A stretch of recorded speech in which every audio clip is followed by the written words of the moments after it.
نحمد نصلی علی رسول الکریم اما بعد فاعوذ باللہ من الشیطان الرجیم بسم اللہ الرحمن الرحیم۔ صحیح بخاری کی کتاب پڑھ رہے ہیں۔ آج ہمارا سبق نمبر 124 ہے اور ہمارا جو مضمون ہے، آج کے ٹاپک ہے وہ اذان اور اقامت کے مسائل۔ تو لغوی معنی اذان کا کیا ہے کہ اطلاع دینا، خبردار کرنا، اور شرعی طور پر ہم جو اذان کیسے سمجھتے ہیں کہ مخصوص الفاظ میں اوقات نماز سے آگاہ کرنا۔ تو نماز کے وقت نماز کے لیے جو پکارا جاتا ہے جن الفاظ کے ساتھ، اس کو اذان کہتے ہیں۔ اچھا، تو کب کیسے شروع ہوا اذان دینے کا یہ جو حکم ہے یہ، تو اس کے بارے میں امام بخاری نے باب باندھا ہے، باب بدء الاذان، باب اس بیان میں کہ اذان کیوں کر، یعنی کہ کب شروع ہوئی، کیسے شروع ہوئی، کن حالات میں شروع ہوئی۔ تو امام بخاری اپنے باب میں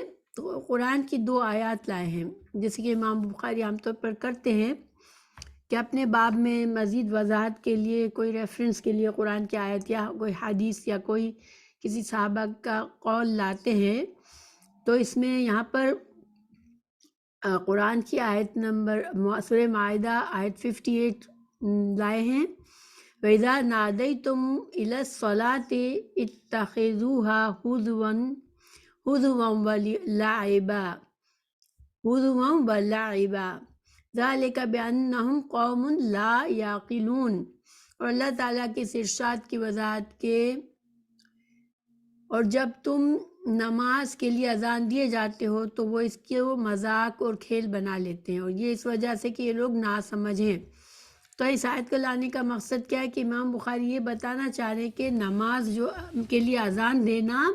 یہ ہماری شریعت کا حصہ ہے، اور اللہ سبحانہ تعالیٰ نے قرآن میں اس کا ذکر فرمایا ہے۔ تو وقولہ تعالیٰ اذا نودی للصلاۃ من یوم الجمعۃ، جمعہ کی سورہ جمعہ کی آیت نمبر 9 میں اللہ تعالیٰ نے فرمایا، اور اللہ تعالیٰ کا ارشاد ہے کہ جب تمہیں جمعے کے دن نماز جمعہ کے لیے پکارا جائے تو اللہ کی یاد کرنے کے لیے فوراً چلے آؤ۔ تو ان 2 آیات سے ہمیں پتہ چلتا ہے کہ اذان بھی ہماری شریعت کا حصہ ہے، جو کہ قرآن میں اس کی دلیل موجود ہے۔ لیکن اذان کے لیے جو حکم ہے وہ اللہ سبحانہ تعالیٰ نے قرآن میں نازل نہیں فرمایا، تو وہ کس طرح سے شروع ہوا تھا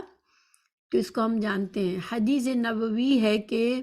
جب نماز کا وقت ہو جائے تو تمہیں خبردار کرنے کے لیے تم میں سے کوئی شخص اذان دے۔ یہ صحیح حدیث ہے جو کہ بخاری میں 628 میں ہے، صحیح بخاری میں۔ تو اس سے پتہ چلتا ہے کہ آپ صلی اللہ علیہ وسلم نے حدیث میں بھی حکم فرمایا ہے اذان کا، لیکن اذان کی ابتدا کیسے ہوئی اس کے لیے کچھ واقعات ہیں۔ بہت اللہ تعالیٰ نے کس طرح سے کچھ بندوں کو خواب میں اذان کے الفاظ سنائے ان حالات میں جب کہ مدینہ میں، مکہ میں اذان نہیں دی جاتی تھی۔ مکہ کا جو دور تھا وہ مسلمان اس وقت بہت کمزور تھے، اور قریش اور مشرکین مکہ کا ظلم و ستم تھے نئے مسلمانوں پر، تو ان حالات میں تو اذان دے کر مسلمانوں کو نماز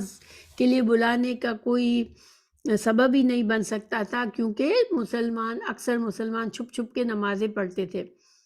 تو جب مدینہ تشریف لے جانے کے بعد اب جو ہے شروع میں تو لوگ ایسے ہی آ جاتے تھے، نمازوں کے اوقات انہیں بتا دیے گئے تھے، لیکن پھر چونکہ اسلام بڑھ رہا تھا تو پھر یہ ضرورت پیش آئی کہ کوئی ایسا طریقہ ہو جس کو سب پہچانے کہ اب یہ نماز کے لیے پکارا جا رہا ہے ہمیں۔ تو اس پر مختلف لوگوں نے مختلف آرائیں دی، مختلف صحابہ کرام نے۔ رسول اللہ صلی اللہ علیہ وسلم کا یہ طریقہ تھا کہ اپنے صحابہ کرام سے بہت سے اہم معاملات میں مشورہ فرماتے تھے۔ تو ایسے میں کچھ لوگوں نے کہا کہ ہم جیسے عیسائی لوگ کرتے ہیں، گھنٹہ بجتا ہے ان کے چرچ میں، یا جو یہودیوں کا جو طریقہ ہے، تو یہ سارے لیکن چونکہ ہماری شریعت میں ہمیں یہ باتیں ہمیں بتایا گیا ہے کہ ہمیں دین کے عبادات کے بارے میں ہم یہود اور نصارہ کی طریقے نہ اپنائیں. کیوں نہ اپنائیں؟ کیونکہ اسلام کا جو شریعت ہے وہ واضح رہے کہ یہ اسلامی معاملات ہیں. تو جو چیزیں اسلام کی شریعت میں باقاعدہ پچھلی شریعتوں کی جو عبادات کے طریقے یا جو بھی کچھ اگر تو صحیح حدیث سے یا قرآن سے کی نص سے ہمیں ثابت ہو جاتی ہے اور ہمیں اس کو منسوخ نہیں کیا گیا ہمارے لیے، تو ہم اس کو شریعت سمجھتے ہیں. لیکن اس کے علاوہ ہم ان کے طریقوں سے ہمیں بتایا گیا کہ ان کے طریقوں پر کو ہم رائج نہ کریں.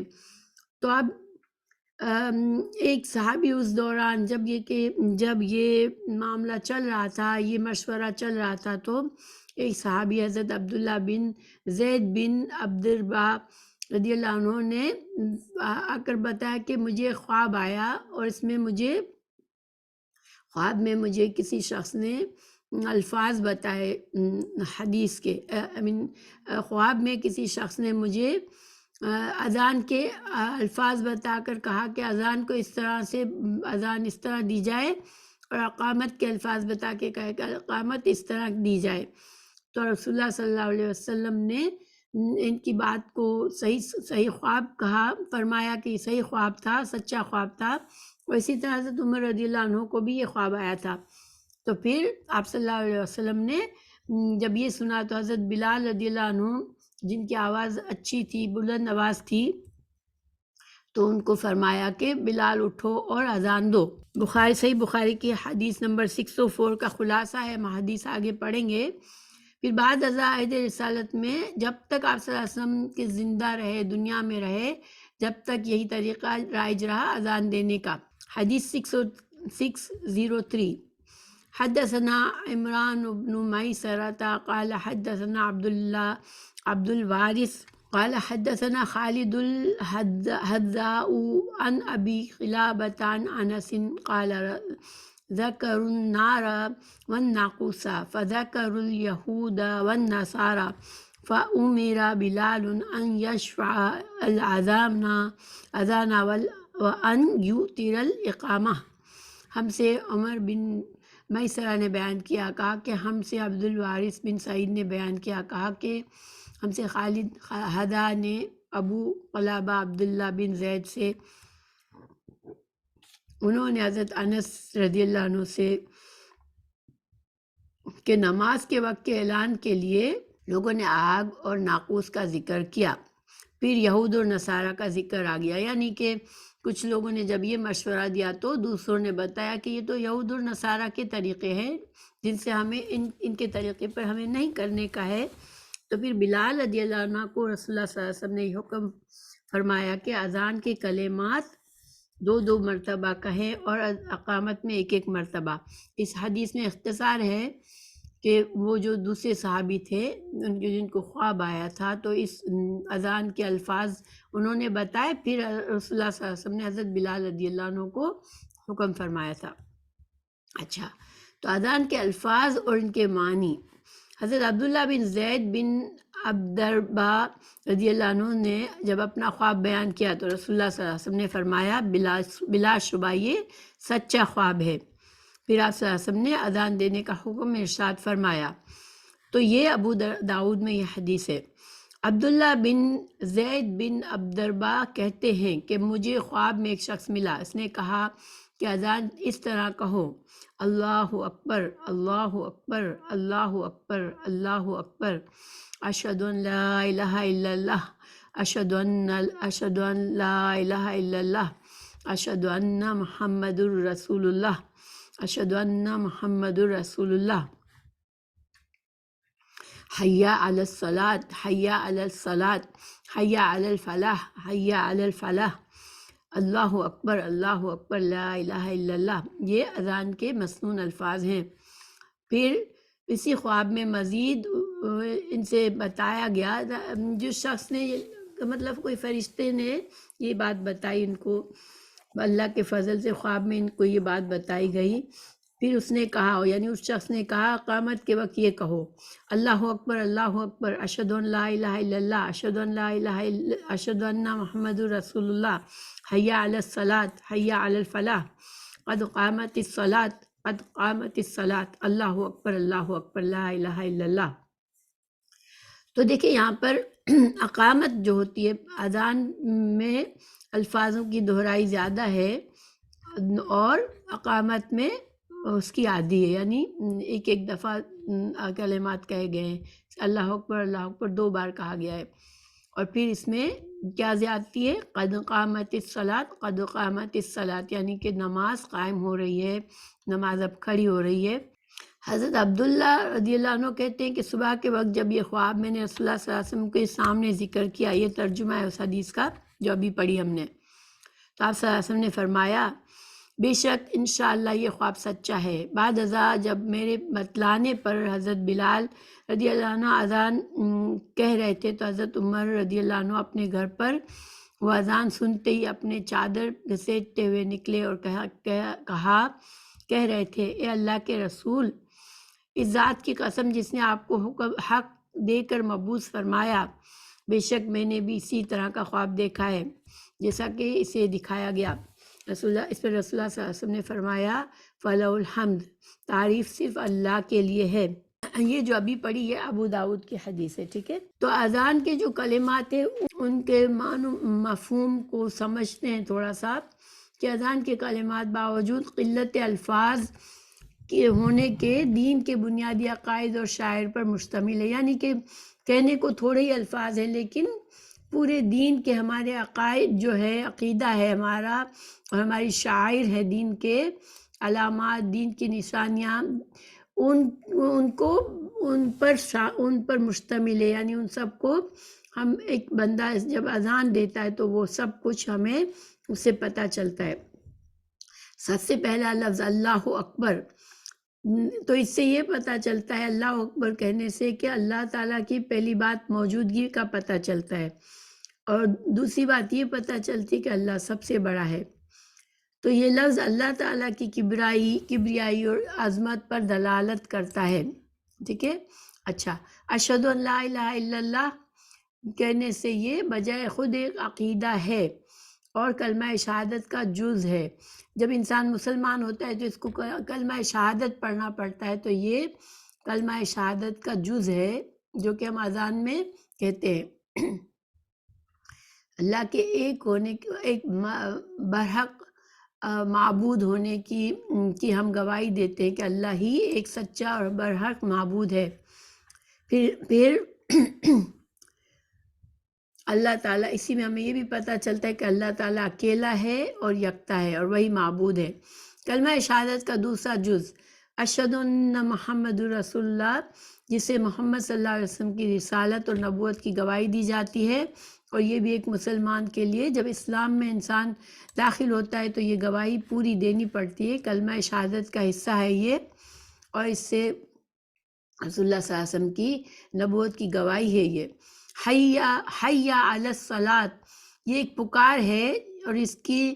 کہ جس نے اللہ کی وحدانیت اور محمد صلی اللہ علیہ وسلم کی رسالت کی گواہی دے دی، یعنی جو اوپر کے الفاظ ہیں، تو وہ نماز کے لیے اب آئے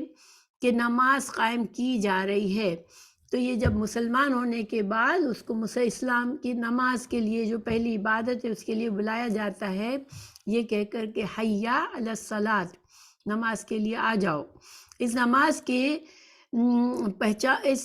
کے پہنچانے والے اور اپنے قول و فعل سے اس کے طریقوں کو بتلانے والے رسول اللہ صلی اللہ علیہ وسلم ہی تھے، یعنی نماز کو ہم پر نماز کو کیسے پڑھنا ہے، کس وقت، اوقات نماز کا طریقہ، یہ ساری چیزیں اللہ کے رسول صلی اللہ علیہ وسلم نے ہی ہمیں بتایا تھا۔ اس لیے آپ صلی اللہ علیہ وسلم کی رسالت کی شہادت کے بعد فوراً ہی اس کی دعوت دے دی گئی کہ اب نماز کے لیے آؤ، اگر تم نے اسلام کی گواہی دی تو نماز کے لیے آ جاؤ۔ اور اگر نماز آپ صلی اللہ علیہ وسلم نے پڑھ لی اور بتمام و اکمال آپ نے اسے ادا کیا تو یہ اس بات کی ضامن ہے کہ آپ نے فلاح حاصل کر لی۔ تو جو شخص نماز کو صحیح طریقے سے پڑھتا ہے، باوقت پابندی کے ساتھ پڑھتا ہے، تو نماز اذان میں ہی ہمیں پتہ چلتا ہے کہ یہ اس شخص نے فلاح پا لی، نماز پڑھنا یہ فلاح ہے، فلاح کی طرف جانا ہے۔ حی علی الفلاح، علی الفلاح جو الفاظ میں بتاتا ہے کہ نماز میں انسان فلاح، انسان کی کامیابی ہے، ٹھیک ہے۔ حی علی الفلاح، نماز کے لیے آئیے، اور آپ کو یہاں فلاح یعنی بقائے دائم اور حیات آخرت کی ضمانت دی جاتی ہے۔ تو فلاح ایسی کامیابی ہوتی ہے جس میں دنیا اور آخرت کی کامیابی کا مطلب ہے۔ تو گویا کہ انسان جب نماز کے ان اذان کے الفاظ میں ہی اسے بتا دیا جاتا ہے کہ جس نماز کے لیے تمہیں پکارا جاتا ہے اس میں تمہارے لیے دنیا اور آخرت کی فلاح ہے، ہمیشہ ہمیشہ کے لیے جنت ہے۔ تو اللہ کے سوا عبادت کے لائق کوئی نہیں۔ پھر جب کہا جاتا ہے لا الہ الا اللہ، تو اس کی عظمت و کبریائی کے سائے میں آپ کو دنیا اور آخرت کے شر اور آفات سے پناہ مل جائے گی۔ اور اول بھی اللہ ہے اور آخر بھی اللہ ہے، خالق کل، مالک یکتا اور معبود، بس اس کی دی ہوئی ضمانت سے بڑھ کر اور کون سی ضمانت ہو سکتی ہے۔ اللہ اکبر، اللہ اکبر، لا الہ الا اللہ، یہ سارے مفہوم ہمیں اذان کے الفاظ میں ملتے ہیں۔ اذان کے حکم کی حیثیت،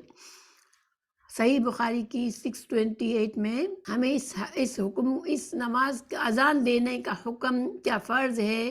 یا مستحب ہے، کیا ہے، تو اس کے بارے میں راجح قول یعنی کہ زیادہ تر علماء یہی مانتے ہیں کہ اذان دینا فرض ہے،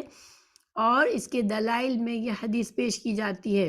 نبی کریم صلی اللہ علیہ وسلم نے حضرت مالک بن حویرث کو واپس اپنے علاقے کی طرف روانہ کرتے ہوئے ارشاد فرمایا، جب نماز کا وقت ہو جائے تو تمہیں اطلاع دینے کے لیے تم میں سے ایک شخص اذان دے۔ تو یہ شخص دور دراز علاقے میں رہتا تھا، مدینہ میں آیا، رسول اللہ صلی اللہ علیہ وسلم سے آ کر یہ درخواست کی کہ یا رسول اللہ ہمیں اسلام کی وہ عبادات بتا دے جو ہم اچھی طرح سے کر سکے، اور بار بار ہم نہیں آ سکتے تو ہمیں پوری طرح سے بتا دے۔ اس وقت آپ صلی اللہ علیہ وسلم نے اسلام کے ارکان بتائے تھے، اور اس میں نماز کے اوقات بتائے تھے، اور ساتھ ہی ساتھ یہ بھی حکم فرمایا تھا کہ نماز کا جب وقت شروع ہو جائے تو تم میں سے کسی ایک کو اذان دینا ہے، پھر نماز قائم ہوگی۔ یہ حدیث اس بات کا ثبوت ہے کہ اذان دینا بھی فرض ہے نماز کے لیے، ٹھیک ہے۔ اچھا، ابن تیمیہ اذان دینے کو فرض کہتے ہیں، شوکانی بھی یہی سمجھتے ہیں، پھر صدیق حسن خان اس کو واجب سمجھتے ہیں، اور واجب اور فرض ایک ہی ہوتا ہے اکثر علماء کے نزدیک۔ البانی برحق بات یہی ہے کہ اذان دینا فرض کفایہ ہے۔ یہاں پر صرف سمجھنا یہ کہ البانی نے اسے فرض کفایہ کہا کیونکہ شیخ البانی نے کہ معاشرے کا ہر مسلمان کو اذان دینا جو ہے وہ اس کو آتا ہے نہیں آتا تو کوئی بات نہیں، اگر کسی مسلمان معاشرے میں کچھ افراد یہ فرض ادا کر سکتے ہیں کہ وہ اذان دے سکتے ہیں تو پھر اس معاشرے کے لیے وہ وقت یہ کافی ہو جائے گا۔ اور اگر کسی معاشرے میں کوئی بھی نہیں ہوگا جو کہ اذان جانتا ہو، اذان دے سکتا ہو، تو وہ معاشرہ پھر گنہگار ہوگا، کیونکہ یہ فرض چیز ہے، مگر فرض کفایہ ہے، یعنی کہ ہر مسلمان کو اگر اذان دینا نہ بھی آئے تو وہ اس فرض کو ادا نہیں بھی کر سکتا تو کم از کم کچھ لوگ اس معاشرے میں کرنے چاہیے اس عمل کو۔ باب الاذان مثنا مثنا، باب اس بارے میں کہ اذان کے کلمات دو دو مرتبہ دہرائے جائے۔ حدیث ہے 605، بخاری کی حدیث ہے، حدثنا سلیمان ابن حرب قال حدثنا حماد ابن زید عن سماکی ابن عطیہ عن ابو ایوب عن ابی قلابۃ عن انس قال امر بلال ان یشفع الاذان وان یوتر الاقامہ الا الاقامہ۔ ہم سے سلیمان بن حرب نے بیان کیا، کہا ہم سے حماد بن زید نے بیان کیا سماک بن عطیہ سے، انہوں نے ایوب سختیانی سے، انہوں نے ابو قلابہ سے، انہوں نے انس رضی اللہ عنہ سے کہ حضرت بلال رضی اللہ عنہ کو حکم دیا گیا کہ اذان کے کلمات 2 مرتبہ کہیں، اور قد قامت الصلاۃ کے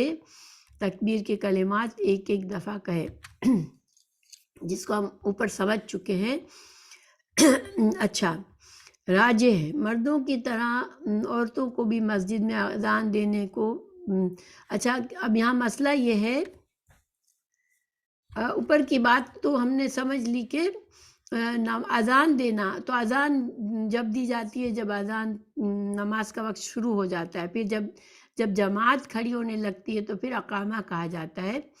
تو اقامہ کے لیے الفاظ کو 1 دفعہ دہرانا ہے، اور اذان کے لیے 2 دفعہ۔ اچھا، اب سوال ہے کہ کیا عورتوں کے لیے فرض ہے اذان دینا اور نماز اور اقامت دینا؟ تو عورتوں کے لیے فرض نہیں ہے، خاص طور سے مسجد میں یا عام جہاں پر سب لوگ ہو، مرد عورت کا مجموعہ ہو اور کھلے عام عورت اذان دے، یہ صحیح نہیں ہے۔ ہاں، جب صرف عورتوں کی گیدرنگ ہے، عورتیں جمع ایک جگہ پر، اور وہ اگر اذان اور اقامہ دینا چاہتے ہیں اور عورتوں کی جماعت کرنا چاہتے ہیں تو یہ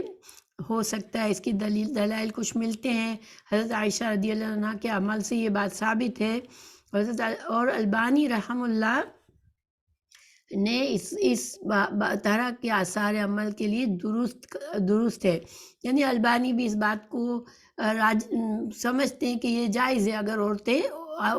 صرف عورتوں کی مجلس میں اذان دے اور نماز پڑھے، اذان دے اور اقامہ دے کوئی عورت، تو یہ جائز ہے۔ اچھا، عند دخول وقت الصلاۃ، جب نماز کا وقت ہو جائے، یعنی کہ اذان کب دی جائے؟ جب کسی بھی نماز کا وقت شروع ہو، اول وقت جب نماز کا وقت شروع ہو جاتا ہے، جیسے کہ ہم نے پڑھ لیا کہ فجر کا وقت صبح صادق کے وقت شروع ہو جائے، جب صبح صادق ہو جاتی ہے تو فجر کا وقت شروع ہوتا ہے، تو اس وقت فجر کی اذان دی جائے۔ جب ظہر کا زوال کے بعد ظہر کا وقت شروع ہوتا ہے تو اس وقت اذان دی جائے۔ اسی طرح عصر کا جب انسان کا سایہ اس کے قد کے برابر ہو جائے تو عصر کا وقت شروع ہو جاتا ہے، اس وقت عصر کی اذان دی جائے، اور مغرب سورج کے غروب ہونے کے بعد، اور عشاء جو ہے وہ سورج مغرب کے تقریباً 1.5 گھنٹے کے بعد جب آسمان سے سرخی ختم ہو جائے اس وقت مغرب کی اذان دی جائے، عشاء کی اذان دی جائے۔ تو اور جو اقامہ ہے وہ نماز شروع کرنے سے پہلے دیا جائے۔ لیکن فجر کی نماز جو ہے، فجر کی اذان جو ہے وہ آپ صلی اللہ علیہ وسلم کے زمانے میں 2 بار دی جاتی تھی، ایک وہ فجر کی اذان ہوتی تھی، اور ایک فجر شروع ہونے سے پہلے لوگوں کو جگانے کے لیے اذان ہوتی تھی، جس میں انسان کو سحری کھا سکتا ہے یا پھر انسان تہجد پڑھ سکتا ہے۔ تو وہ اس کو ہم حدیث کو پڑھتے ہیں۔ اذان دینے کے بارے میں راجح قول، جب کسی فرض نماز کے لیے اذان دی جائے گی تو صرف اس کے وقت میں ہی دی جائے گی۔ 620 حدیث۔ حدثنا عبداللہ بن یوسف قال اخبرنا مالک عن عبد الله بن دینار عن عبد الله بن عمر ان رسول اللہ صلی اللہ علیہ وسلم قال ان بلالا ينادي بليل فكلوا واشربوا حتى ينادي ابن ام مکتوم۔ ہم سے عبداللہ بن یوسف تنیسی نے بیان کیا، کہا ہمیں امام مالک نے عبداللہ بن دینار سے خبر دی، انہوں نے حضرت عبداللہ بن عمر رضی اللہ عنہ سے کہ رسول اللہ صلی اللہ علیہ وسلم نے فرمایا، دیکھو بلال رات رہے، یعنی ابھی رات ہوتی ہو اور بلال جو ہے وہ اذان دیتے ہیں، وہ فجر کے وقت شروع ہونے سے تھوڑے پہلے، تو اس لیے تم لوگ سحری کھا پی سکتے ہو جب تک ابن ام مکتوم اذان نہ دے۔ تو گویا رسول اللہ صلی اللہ علیہ وسلم کے زمانے میں فجر کا وقت شروع ہونے سے پہلے ایک اذان ہوتی تھی جو حضرت بلال رضی اللہ عنہ دیا کرتے تھے، اور جس کا مقصد یہ ہوتا تھا کہ لوگوں کو سحری کے لیے اٹھا دے یا لوگوں کو تہجد پڑھ لے اٹھ کر لوگ، کیونکہ اب اذان ہونے والی ہے فجر کی، تو فجر کی پھر اذان وقت ہوتا تھا تو ابن ام مکتوم رضی اللہ عنہ اذان دیتے تھے۔ اچھا، یہ وہ صحابی ہیں ام مکتوم، ابن ام مکتوم جو ہیں یہ نابینا تھے، اور یہ وہ صحابی ہیں جو مکہ میں جب آپ صلی اللہ علیہ وسلم تھے، اور آپ صلی اللہ علیہ وسلم ایک وقت بڑے بڑے سرداروں سے، مشرکین کے سرداروں سے بات کر رہے تھے، اور ان کو دین کی تعلیم دین کی تبلیغ کرنا چاہ رہے تھے، تو ابن مکتوم جو تھے وہ مسلمان ہو چکے تھے، وہ نابینا چکے تھے، تو ان کو نہیں پتہ تھا آپ صلی اللہ علیہ وسلم کن کے ساتھ ہیں. انہوں نے بار بار زور دے کے رسول اللہ صلی اللہ علیہ وسلم کو کوئی سوال پوچھا، تو آپ صلی اللہ علیہ وسلم کو تھوڑا سا تردد تھا کہ اس وقت مجھے یہ سوال نہ پوچھے، تاکہ میں ان قریش کے سرداروں کو میں تبلیغ کر سکوں. تو اللہ سبحانہ تعالیٰ کو یہ بات پسند نہیں آئی تھی کہ ایک مومن مسلم ہے جو کہ دین کو سمجھنا چاہتا ہے. آپ صلی اللہ علیہ وسلم نے اس کو تو فوراً جواب نہیں دیا، اور قریش کو جو کہ سخت مخالف تھے اسلام کے، ان کی فکر کر رہے تھے کہ ان کو تبلیغ کر دیں. تو عبس و تولی کی سورہ نازل ہوئی تھی. اچھا، ان حدیث سے معلوم ہوا کہ عہد نبوت میں فجر میں 2 اذانیں دی جاتی تھی. ایک فجر ہونے سے پہلے اس بات کی اطلاع کے لیے کہ ابھی سحری کا نماز کا اور نماز تہجد کا وقت باقی ہے، تو جو لوگ کھانا پینا چاہے کھا سکتے ہیں، اور تہجد والے تہجد پڑھ لیں. اور پھر فجر صبح صادق کے وقت فجر کی اذان ہوتی تھی. اچھا، تو جمہور کے نزدیک نماز فجر کا وقت آنے سے پہلے اذان کہنا جائز ہے. ٹھیک ہے. اچھا، امام ابو حنیفہ جو ہے وہ اس اذان کو جائز نہیں سمجھتے، جو کہ فجر کی نماز سے پہلے جو تہجد کے وقت دی جاتی تھی. تو بہرحال یہ جو کہ یہ بات جیسے فرض کے طور پر نہیں ہے کہ 2 ہی دینی چاہیے، تو جمہور علماء یہی کہتے ہیں کہ دیا جا سکتا ہے، یہ جائز ہے. مگر امام ابو حنیفہ جو ہے وہ اس بات کے خلاف فتویٰ دیتے ہیں. اچھا، اور سننے والے کے لیے اذان کے الفاظ دہرانا مشروع ہے. اذان جب کوئی انسان سنتا ہے تو اس کے الفاظ کو دہرانا، اذان کا جواب دینا سننے والے کے لیے. حضرت ابو سعید خدری سے مروی ہے کہ نبی کریم صلی اللہ علیہ وسلم نے فرمایا، جب تم اذان سنو تو اسی طرح کہو جیسے مؤذن کہتا ہے. یہ بخاری کی حدیث نمبر 611 ہے جو اب پڑھیں گے ہم. باب ما یقول اذا سمع المنادی،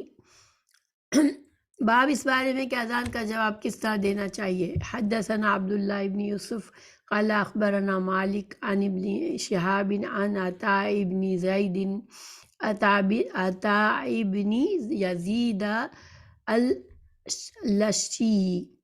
عن ابی سعید الخدری ان رسول اللہ صلی اللہ علیہ وسلم قال اذا سمعتم النداء فقولوا مثل ما يقول المؤذن. ہم سے عبداللہ بن یوسف تنیسی نے بیان کیا، انہوں نے کہا کہ ہمیں امام مالک نے ابن شہاب زہری سے خبر دی، انہوں نے عطا بن یزید لیثی سے، انہوں نے ابو سعید خدری رضی اللہ عنہ سے، انہوں نے رسول اللہ صلی اللہ علیہ وسلم سے کہ جب تم اذان سنو تو جس طرح مؤذن کہتا ہے اسی طرح تم بھی کہو، یعنی مؤذن ہی کے لفظوں میں جواب دو. مگر حی علی الصلاۃ اور حی علی الفلاح کے جواب میں لا حول ولا قوت الا باللہ کہنا چاہیے. تو اس کی حدیث آگے آ رہی ہے. تو کیا سمجھ میں آیا کہ اذان کے جو الفاظ ہیں جب مؤذن کہے تو انسان سنے اور پھر فوراً اس کو انہی الفاظ کو دہرا کر جواب دے. لیکن جب مؤذن حی علی الصلاۃ اور حی علی الفلاح کہے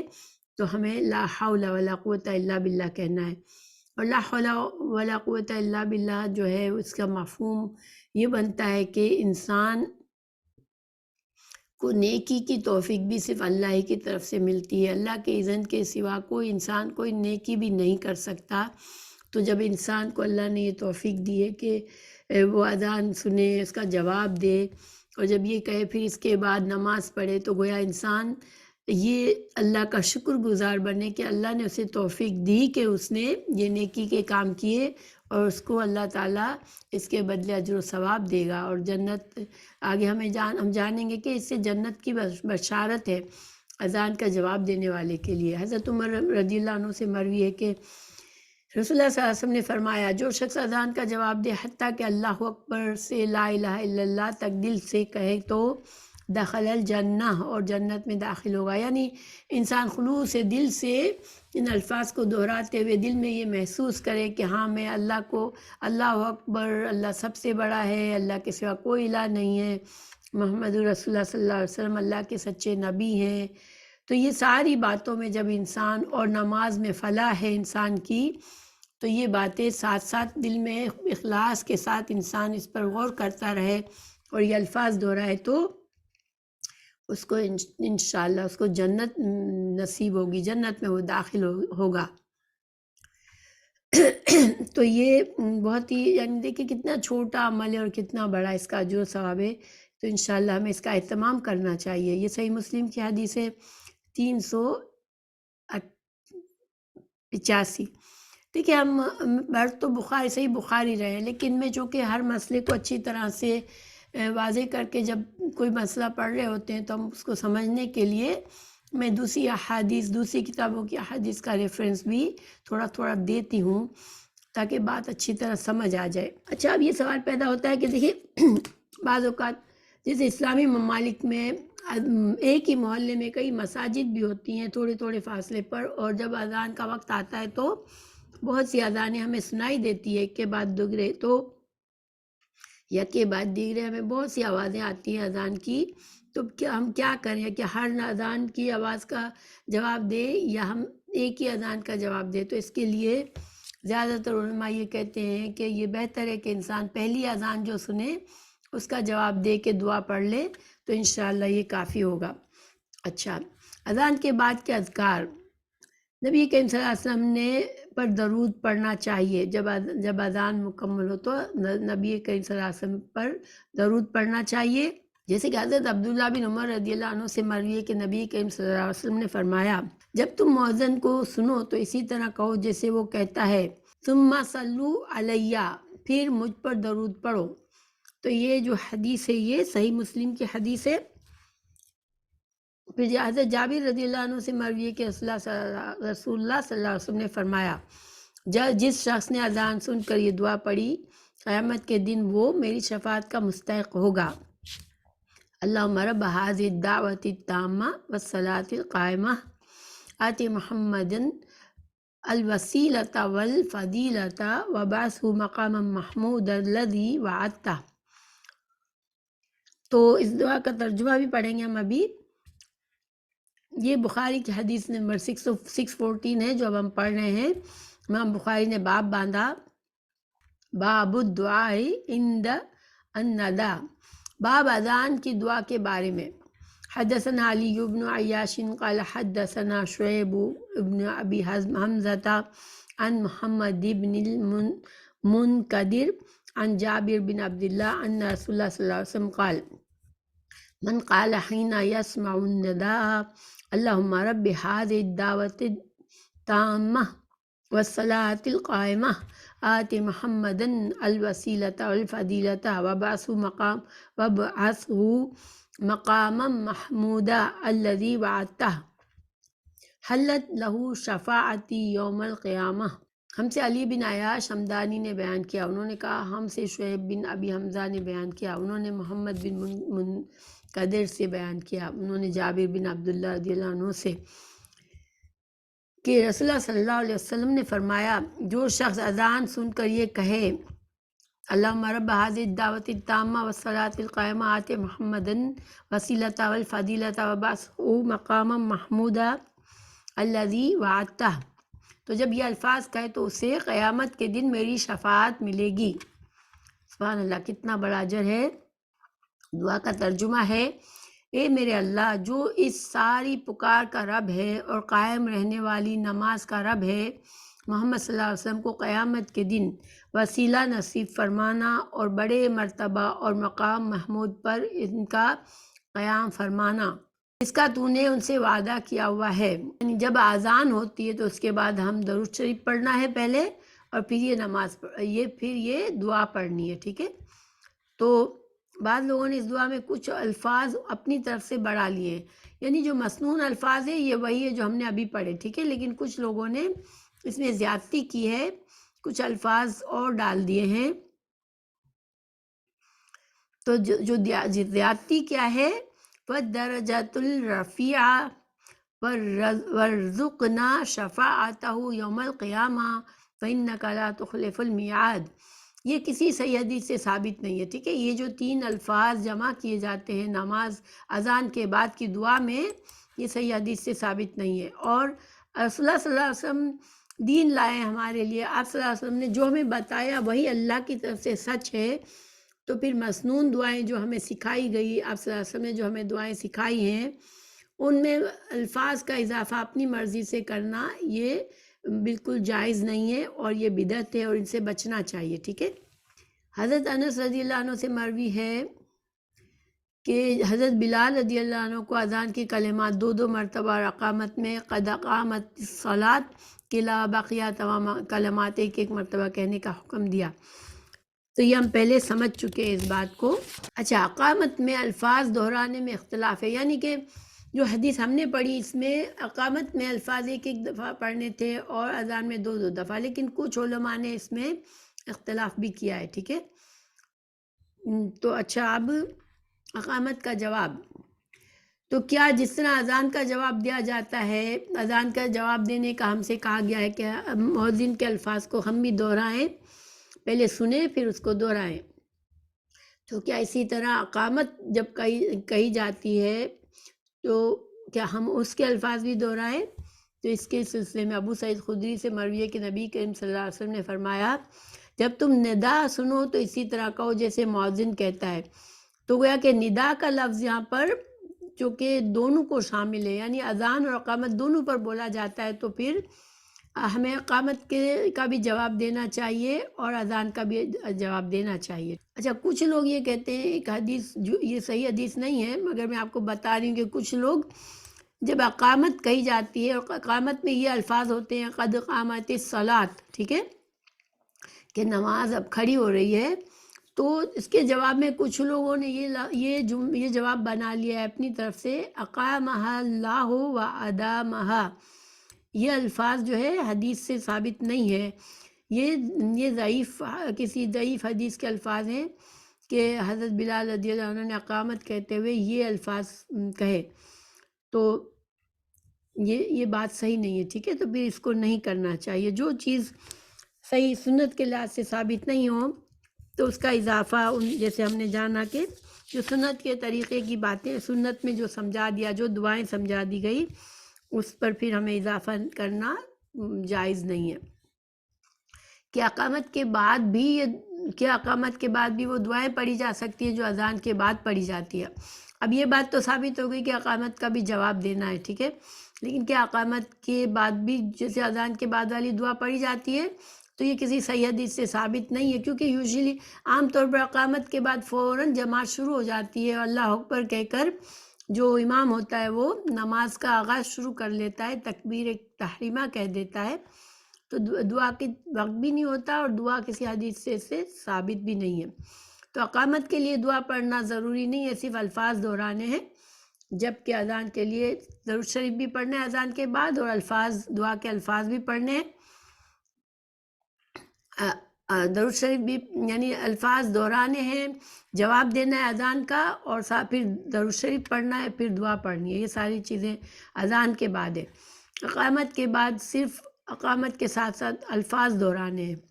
اچھا، کیا اقامت کے بعد کلام کیا جا سکتا ہے، یعنی آپس میں ایک دوسرے سے گفتگو کی جا سکتی ہے اگر اذان بھی ہو گئی ہو اور اقامت بھی کہہ دی گئی ہو؟ تو اس کے لیے بہتر یہی ہے کہ انسان بیکار کی گفتگو دنیا کی باتیں نہ کرے، لیکن اب نماز کے صفوں کو درست کرنے کے لیے کسی کو کہنا ہے یا امام بھی کہتا ہے صفوں کو درست کر لو، تو یہ چیز جائز ہے، یا نماز کو بہتر بنانے والی کوئی بھی بات کہہ دی جائے تو وہ جائز ہے۔ باقی دنیا کی جو باتیں ہیں وہ نماز کی تعظیم نماز کو تعظیم دینے کے لیے دنیا کی باتیں اب اقامت کے بعد نہ کرے، انسان اپنا پورا دھیان اب نماز کے لیے کر لے۔ اب ایک مسئلہ ہے کہ کیا اذان دینے کے لیے وضو ضروری ہے؟ تو کسی صحیح حدیث سے یہ ہمیں نہیں ملتا کہ یہ حکم دیا گیا ہو کہ وضو کیا جائے، لیکن چونکہ اذان دینا بھی ایک عبادت ہے، تو انسان آپ صلی اللہ علیہ وسلم کو پسند تھا کہ جب اللہ کا ذکر بھی فرماتے تھے تو باوضو ہو کے کرنا پسند فرماتے تھے، تو ہمیں یہ سوچ کر کہ آپ صلی اللہ علیہ وسلم اللہ کا ذکر باوضو ہو کر پسند کرتے تھے کرنا، اور چونکہ اذان دینا بھی ایک اللہ کا ذکر ہے تو انسان جو ہے باوضو ہو کے کرے تو بہتر ہے۔ مگر یہ فرض اور لازم نہیں ہے۔ اچھا، اگر کہیں آدمی اکیلا ہو تو اذان و اقامت کہہ کر نماز پڑھ سکتا ہے۔ اب انسان کہیں اکیلا ہے، جماعت کے ساتھ نہیں ہے، کچھ لوگوں کے ساتھ نہیں ہے، تو پھر کیا وہ انسان اذان بھی دے اور اقامت بھی دے؟ تو اس کے لیے حدیث نبوی ہے کہ رسول اللہ صلی اللہ علیہ وسلم نے فرمایا، تمہارا رب ایسے چرواہے سے خوش ہوتا ہے جو پہاڑ کی چوٹی پر اپنا ریوڑ چراتا ہے اور نماز کے لیے اذان کہتا ہے اور نماز ادا کرتا ہے، اور اللہ تعالیٰ فرماتا ہے کہ میرے اس بندے کی طرف دیکھو جو مجھ سے ڈرتے ہوئے نماز کے لیے اذان و اقامت کہتا ہے، بس میں نے اپنے بندے کو معاف کر دیا اور میں نے اسے جنت میں داخل کر دیا۔ تو دیکھیے یہ حدیث سے ہمیں کیا پتہ چلتا ہے کہ انسان اکیلا بھی ہے تو وہاں سے کوئی نہیں دیکھ رہا، ٹھیک ہے، صرف اللہ کی ذات پر بھروسہ ایسے کہ اللہ مجھے دیکھ رہا ہے، تو باقاعدہ وہ اذان دیتا ہے نماز کے وقت اور اقامت کہتا ہے اور نماز پڑھتا ہے، تو اس کا بہت درجہ بلند ہے۔ اللہ تعالیٰ کو اس کی یہ بات پسند آتی ہے کہ یہاں پر خالص اللہ کے لیے کام ہو رہا ہے، کیونکہ کوئی اور دیکھنے والا نہیں ہے۔ اور یہ جو حدیث ابھی پڑھی ہے ابو داؤد کی حدیث ہے 1062۔ مؤذن کو اونچی آواز سے اذان دینی چاہیے۔ حضرت ابو سعید خدری رضی اللہ عنہ سے مروی ہے کہ رسول اللہ صلی اللہ علیہ وسلم نے فرمایا، مؤذن کی آواز پہنچنے کی حد تک جو بھی جن انسان اور دوسری اشیاء ہیں وہ اذان کو سنتی ہے، وہ قیامت کے دن اس کے حق میں گواہی دے گی۔ دیکھیں مؤذن جب اذان دیتا ہے تو کوئی انسان اس کو سنتا ہے، کوئی جن سنتا ہے یا کوئی دوسری مخلوق سنتی ہے، وہ سب کے سب قیامت کے دن اس مؤذن کی اذان کی گواہی دے گی۔ اور یہ ایک بڑی سعادت ہے اس میں کہ اتنے لوگ اس نیک کام کی گواہی دیتے ہیں۔ یہ بخاری کی حدیث 609 سے ہمیں پتہ چلتا ہے۔ اچھی آواز کا حامل مؤذن مقرر کیا جائے۔ امام صنعانی رحم اللہ فرماتے ہیں کہ مؤذن کے تقرر اور انتخاب کے وقت اچھی آواز والوں کو ترجیح دینی چاہیے۔ یہ بات ابو محذورہ رضی اللہ عنہ سے مروی حدیث سے ثابت ہے کہ جب میں نے نبی کریم صلی اللہ علیہ وسلم کو میری آواز بہت پسند آئی، چنانچہ آپ صلی اللہ علیہ وسلم نے مجھے اذان کی تعلیم خود دی، ٹھیک ہے۔ یہ حدیث جو ہے وہ بخاری کی حدیث ہے 627۔ اچھا، دوران اذان شہادت کی انگلیاں کانوں میں رکھنا، اذان کہتے وقت اپنی شہادت کی دونوں انگلیاں دونوں کانوں میں رکھنا، یہ جو ہے حی علی الصلاۃ حی علی الفلاح کہتے ہوئے، تو یہ اور پھر دائیں اور بائیں طرف دیکھنا گھومے بغیر، تو یہ مستحب ہے اور ہماری شریعت میں ایسا ہے، ٹھیک ہے۔ تو دو باتیں ہمیں پتہ چلی یہاں پر، ایک تو کانوں میں شہادت کی انگلیاں، دونوں کانوں میں شہادت کی انگلیاں، دونوں ہاتھوں کی انگلیاں، ٹھیک ہے، اور دوسرا حی علی الصلاۃ حی علی الفلاح کہتے ہوئے دونوں جانب دیکھنا دائیں اور بائیں، مگر خود کو جسم پورا نہیں گھمانا، بس صرف گردن موڑنا۔ یہ اچھا عمل ہے، یہ شریعت کے لحاظ سے ہے۔ اچھا، اذان دینا اتنا جو ثواب کا عمل ہے کہ انسان کو اس کے لیے انسان کو خواہش ہونی چاہیے اور کوشش ہونی چاہیے کہ مجھے اذان دینے کا موقع ملے، ٹھیک ہے۔ اذان کہنے کے لیے قرآن ڈالنا، حضرت ابو ہریرہ رضی اللہ عنہ سے مروی ہے کہ رسول اللہ صلی اللہ علیہ وسلم نے فرمایا، اگر لوگوں کو اس اجر و ثواب کا علم ہو جائے جو اذان اور نماز پہلی صف میں نماز پڑھنے کا ہے، تو اگر ان کو قرآن ڈالنا پڑے تو قرآن ڈالیں۔ کیا مطلب ہے کہ دو اعمال ایسے ہیں، اتنا اجر و ثواب ہے کہ انسان کو اس کے لیے ایک دوسرے سے بڑھ چڑھ کر کوشش کرنی چاہیے کہ مجھے یہ موقع ملے، اور اگر قرآن ڈال کر یہ فیصلہ کیا جائے تو قرآن بھی ڈال لے انسان کے کون اس سعادت کو حاصل کرے گا۔ تو ایک عمل کیا ہے اذان دینا، اور دوسرا عمل کیا ہے کہ نماز میں پہلی صف میں شامل ہونا، کیونکہ پہلی صف میں جتنے لوگ آئیں گے تو وہ تو پھر اس کے لیے سارے لوگ تو پہلی صف میں نہیں بیٹھ سکتے، تو لوگ اس سے بڑھ چڑھ کے کوشش کرے کہ مجھے پہلی صف میں جگہ ملے بیٹھنے کی، اور اس کے لیے جلدی جائے انسان، یہ نہیں کہ جائے تو بعد میں لیکن پھر لڑ جھگڑ کر آگے آ جائے، نہیں، وہ پہلی ذرا وقت سے پہلے جائے اور اگلی پہلی صف میں بیٹھنے کا اہتمام کرے، تو یہ بہت اجر و ثواب کا کام ہے۔ اذان اور اقامت کے درمیان نوافل پڑھنا، حضرت عبداللہ بن مغفل سے مروی ہے کہ نبی کریم صلی اللہ علیہ وسلم نے ہر دو اذانوں اور اذان و اقامت کے درمیان نماز ہے، ہر دو اذانوں کے درمیان نماز ہے۔ پھر آپ صلی اللہ علیہ وسلم نے تیسری مرتبہ یہی الفاظ فرمائے کہ جو چاہے، لمن شاء، یعنی یہ نماز ایسے شخص کے لیے جو پڑھنا چاہے۔ یہ مستحب عمل ہے کہ اذان ہو گئی، ابھی اقامت نہیں ہوئی ہے، اقامت کے لیے نہیں بلایا گیا، تو انسان اس دوران اس وقت میں 2 رکعت نفل پڑھ لے تو یہ مستحب عمل ہے۔ اذان اور اقامت کے درمیان دعا رد نہیں ہوتی۔ حضرت انس رضی اللہ عنہ سے مروی ہے کہ رسول اللہ صلی اللہ علیہ وسلم نے فرمایا اذان اور اقامت کے درمیان دعا رد نہیں ہوتی۔ تو دیکھیں یہ صحیح ترمذی کی حدیث ہے 175۔ تو اذان اور اقامت کے درمیان دعا کون کر سکتا ہے یا کون بیٹھ کے نفل پڑھ سکتا ہے؟ جو اذان، وہ مسجد میں ذرا جلدی جائے گا، پھر اذان سنے گا، پھر ابھی اقامت کو دیر ہوگی تو وہ اس دوران نفلیں پڑھ لے گا اور بیٹھ کے دعا کرے گا، تو یہ دعا کی قبولیت کا وقت ہوتا ہے۔ تو اس کی کوشش کرنی چاہیے انسان کو۔ اذان اور اقامت کے لیے بھی نیت واجب ہے، کیونکہ یہ بھی ایک نیک عمل ہے، اور ہر ایسا عمل جو قربت الہی کا ذریعہ ہو، اس میں نیت شرط ہے، کیونکہ انسان اللہ کو راضی کرنے کے لیے کوئی مسنون عبادت کرتا ہے تو پھر نیت اس میں ضروری ہوتی ہے اس عبادت کی قبولیت کے لیے۔ جیسے وضو کرنا، نماز پڑھنا، کوئی بھی نیک عمل کے لیے انسان نیت کرتا ہے، اور اس کی دلیل کیا ہے؟ انما الاعمال بالنیات، امام بخاری کی پہلی حدیث ہے کہ تمام نیک اعمال کا دار و مدار، اس کی قبولیت کا دار و مدار انسان کی نیت پر ہوتا ہے۔ تو اسی طرح اذان دینے والا بھی نیت کرے کہ میں اذان دے رہا ہوں اللہ کی قربت کے لیے، اللہ کی رضا کے لیے، یہ ایک نیک عمل کر رہا ہوں، اور اسی طرح اقامت دینے والا بھی کرے، ٹھیک ہے۔ کیا مؤذن کو اذان کی اجرت دی جا سکتی ہے؟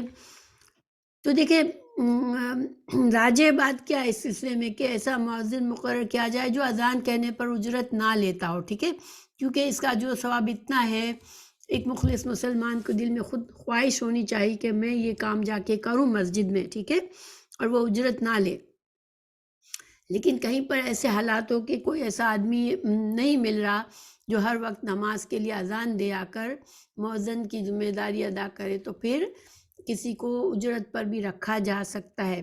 مگر انسان خود کوشش کرے کہ خود سے نہ مانگے اس کی اجرت، کیونکہ یہ بہت پسندیدہ بات نہیں ہے۔ پھر فوت شدہ نمازوں کی اذان۔ اب ویسے تو انسان کو نماز میں پابندی کرنی چاہیے، نمازوں کو ضائع نہیں کرنا چاہیے، لیکن کبھی کچھ ایسے حالات سے انسان کی کوئی نماز رہ گئی اور وہ قضا ہو گئی، تو پھر کیا اب انسان قضا وقت میں وہ نماز پڑھ رہا ہے تو کیا اس کو اذان دینی چاہیے؟ تو اس کے لیے حدیث کون سی لی گئی ہے کہ آپ صلی اللہ علیہ وسلم نے جب خندق کی جنگ ہو رہی تھی، جنگ خندق میں مسلمان اتنے زیادہ تھے اپنا دفاع کرنے میں، کیونکہ بہت بڑا لشکر بہت بڑے لشکر نے آ کر مدینہ کو گھیر لیا تھا، ان مسلمانوں کو بہت سخت خطرات تھے، تو پورا دن جو ہے وہ مسلمانوں کو نماز پڑھنے کا وقت نہیں ملا، اور ظہر، عصر اور مغرب کی نمازیں جو تھی وہ ان کو وقت پر نہیں پڑھا جا سکا، مغرب اور عشاء کے درمیان کا وقت ہو گیا، تو اس وقت رسول اللہ صلی اللہ علیہ وسلم نے حضرت بلال کو حکم فرمایا، جب رات کے اندھیرے میں چونکہ جنگ بند ہو جاتی تھی تو پھر حضرت بلال کو حکم فرمایا کہ اذان دیں، وہ انہوں نے ایک بار اذان دی، اور اس کے بعد آپ صلی اللہ علیہ وسلم نے اقامت کہی گئی، آپ نے ظہر نماز پڑھی، پھر اقامت کہی گئی، پھر آپ نے عصر نماز پڑھی، اور پھر اقامت کہی گئی اور آپ نے مغرب کی نماز پڑھی، اور پھر اقامت کہی گئی اور آپ نے عشاء کی نماز پڑھی۔ تو گویا کہ جب ایسی کوئی سچویشن ہو جائے تو ایک بار اذان اور پھر ہر نماز کے لیے اقامت دی جائے، اور دوسری بات یہ کہ نمازوں کی ترتیب میں تبدیلی نہ کی جائے، جو نماز پہلے تھی اس کو پہلے پڑھے، یعنی ظہر، پھر عصر، پھر مغرب، پھر عشاء، ٹھیک ہے، یہ ترتیب کا خیال رکھے۔ اچھا، راجع بات، اگر انسان کسی ایسی جگہ ہو جہاں اذان نہ کہی گئی ہو تو اذان کہی جائے گی، اور اگر ایسا نہیں ہے تو پھر اذان کہنا ضروری نہیں ہے، البتہ ہر نماز کے لیے اقامت کہی جائے گی۔ اب اس کا کیا مطلب ہے؟ دیکھیں، اگر انسان مسجد میں گیا ہوا ہے مگر قضا نماز پڑھ رہا ہے، اس کی نماز مس ہو گئی ہے، لیکن اس کو اتنا تو پتہ ہے کہ مسجد میں تو اذان تو ہوئی تھی، میں نے نماز نہیں پڑھی ہے تو پھر وہ اذان نہ دے بلکہ صرف اقامت کر کے نماز پڑھے۔ لیکن کوئی انسان سفر میں ہے، وہاں پر کوئی نہیں ہے، اذان کا بھی ظاہر سفر میں اذان بھی نہیں ہوئی، تو پھر انسان اذان بھی دے اور اقامت بھی دے اور نماز پڑھے۔ اچھا، بعض مسجدوں میں اذان کے بعد جو ہے وہ مؤذن خود بآواز بلند صلاۃ و سلام کرتا ہے، کچھ درود وغیرہ پڑھ کر کچھ دعائیں پڑھتے ہیں، تو یہ بات کیا مسنون ہے؟ کیا یہ حدیث سے ثابت ہے؟ تو ایسا نہیں ہے، کوئی ایسی حدیث نہیں ہے کہ مؤذن جو ہے وہ اذان پوری کرنے کے بعد صلاۃ، درود و سلام، دعائیں پڑھتا ہے، بلکہ یہ سننے والوں کے لیے کہا گیا کہ جو اذان کو سنتے ہیں وہ درود شریف پڑھے اور دعا مانگے۔ اچھا، پھر کیا اذان دینے والے کو تجوید کے قواعد نہ معلوم ہو، عربی کے الفاظ صحیح تلفظ سے ادا نہ کرتا ہو، تو کیا پھر ایسا شخص اذان دے سکتا ہے؟ تو اس کے لیے بہتر ہے کہ ایسا شخص اذان نہ دے، کیونکہ عربی زبان میں جب ہم صحیح تلفظ سے الفاظ نہیں ادا کرتے تو معنی میں تبدیلی آ جاتی ہے، تو پھر انسان کو لیے اذان دینے والا ایسا شخص ہو جو کہ صحیح تجوید کے ساتھ، جس کو قرآن پڑھنا آتا ہو، اور پھر وہ اذان کے الفاظ بھی صحیح تلفظ کے ساتھ، صحیح تجوید کے ساتھ ادا کرے۔ اچھا، کیا مؤذن کی جگہ ٹیپ ریکارڈر لگا کے اذان کی جا سکتی ہے؟ جیسے آج کل بہت سے لوگ اپنے فون میں ایپ ڈال لیتے ہیں اور اذان ہو جاتی ہے فون کے اندر، تو کیا ایسا کرنا جائز ہے؟ تو دیکھیے یہ جو ہے نا اس میں یہ صحیح طریقہ نہیں ہے۔ کیوں صحیح طریقہ نہیں ہے؟ کیونکہ رسول اللہ صلی اللہ علیہ وسلم نے جو اذان کا حکم فرمایا تھا وہ یہ فرمایا تھا کہ جب نماز کا وقت ہو جائے تو تمہیں اطلاع دینے کے لیے تم میں سے کوئی اذان دے، ٹھیک ہے؟ یعنی کہ مسلمانوں میں سے کوئی شخص اس وقت اٹھے اور اذان دے، تو اب جب ایک ریکارڈر پر ہم سنتے ہیں تو وہ شخص نہ ہم میں موجود ہوتا ہے اور نہ وہ اس وقت کے لحاظ سے نیت کر کے نماز پڑھ اذان دیتا ہے، تو یہ جو ہے یہ صحیح طریقہ نہیں ہے، ٹھیک ہے؟ تو ان میں مؤذنوں کے اجر و ثواب کا خاتمہ ہے جسے اللہ تعالیٰ نے مقرر فرمایا۔ اب ریکارڈڈ میسج بج رہا ہے تو اس میں وہ اجر و ثواب کا جو اللہ تعالیٰ نے ایک عبادت کہہ کے اس کا اجر و ثواب بھی بتایا ہے، تو پھر وہ عبادت ہی نہیں ہو رہی ہے یہاں پر،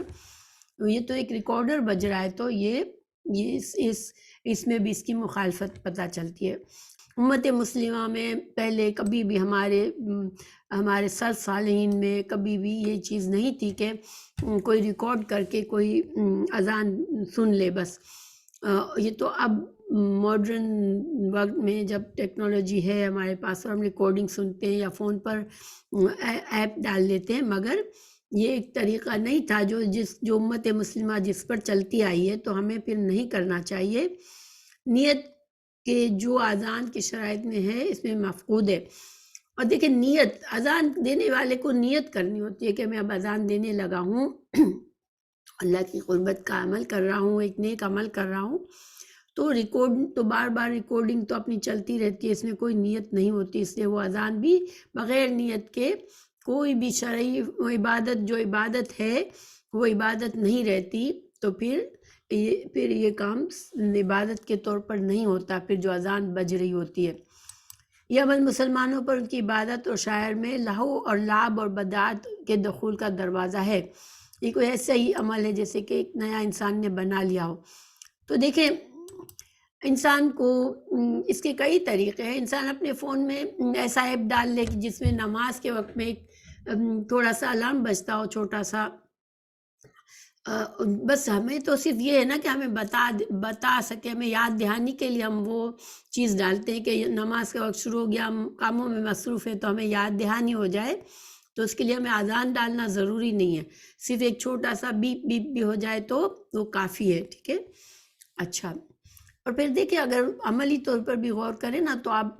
کہیں پر کچھ لوگ بیٹھے ہیں، اب ایک دو لوگوں کی اذانیں شروع ہو جاتی ہیں، کوئی دینی محفل چل رہی ہوتی ہے، کوئی انسان کچھ سکھا رہا ہوتا ہے، کچھ کام ہو رہا ہوتا ہے، اب اس میں بعض اوقات یہ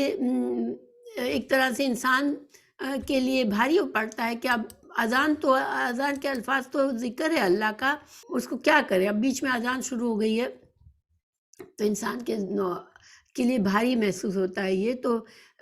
عبادت کی کسی چیز کو ایسے نہ کیا جائے کہ دوسرے لوگوں پر اس پر جیسے بوجھ بننے لگے، ٹھیک ہے؟ تو بہتر ہے کہ انسان یہ نہ کرے۔ دوران اذان انگوٹھوں کے ساتھ آنکھیں چومنا، تو یہ روایت موضوع ہے، جھوٹی ہے، جس میں یہ کہا گیا کہ جب مؤذن یہ کہے کہ اشہد ان محمد رسول اللہ، تو انسان اپنے دونوں انگوٹھوں کو بوسہ دے کر انہیں اپنی آنکھوں سے لگائے، تو وہ شخص کبھی آنکھ کی تکلیف میں مبتلا نہیں ہوگا۔ یہ حدیث جو ہے وہ گھڑی ہوئی ہے، جھوٹی حدیث ہے، ضعیف حدیث ہے، تو انسان یہ عمل نہ کرے۔ امام سخاوی رحمہ اللہ اس حدیث کو نقل کرنے کے بعد کہتے ہیں کہ اس سب سے کچھ بھی مرفوع ثابت نہیں ہے۔ اچھا، تو کوئی بھی عمل جس کو ہم دیکھیں اجر و ثواب سمجھ کر کرتے ہیں، یا ہمیں کوئی پرومس کرتا ہے کہ اس کا تمہیں یہ اجر ملے گا، جیسے کہ یہاں کے کہا گیا کہ آنکھوں کی تکلیف میں مبتلا نہیں ہوگا، جب یہ صحیح حدیث سے ثابت نہیں ہے، جب اللہ کے رسول صلی اللہ علیہ وسلم نے ہمیں یہ نہیں فرمایا، تو پھر ہم ایسا عمل عبادت سمجھ کر کے کرنا یہ اجر و ثواب نہیں بلکہ اس سے گناہ ملتا ہے۔ اچھا، پھر کیا مؤذن اذان و اقامت کے بعد خود ہی جماعت بھی کروا سکتا ہے؟ تو اس کا کرنا جائز ہے، ایک انسان خود ہی اذان دے، خود ہی اقامت دے اور پھر خود ہی جماعت کرا دے یا نماز پڑھ لے، یہ جائز ہے۔ پیدائش کے بچے کے کان میں اذان دینے کا ایک طریقہ ہے، تو کیا یہ صحیح طریقہ ہے؟ تو دیکھیں اس کے سلسلے میں جو باتیں کہی جاتی ہیں وہ یہ ہے کہ جس کے ہاں کوئی بچہ پیدا ہو وہ اس کے دائیں کان میں اذان اور بائیں کان میں اقامت کہے تو اسے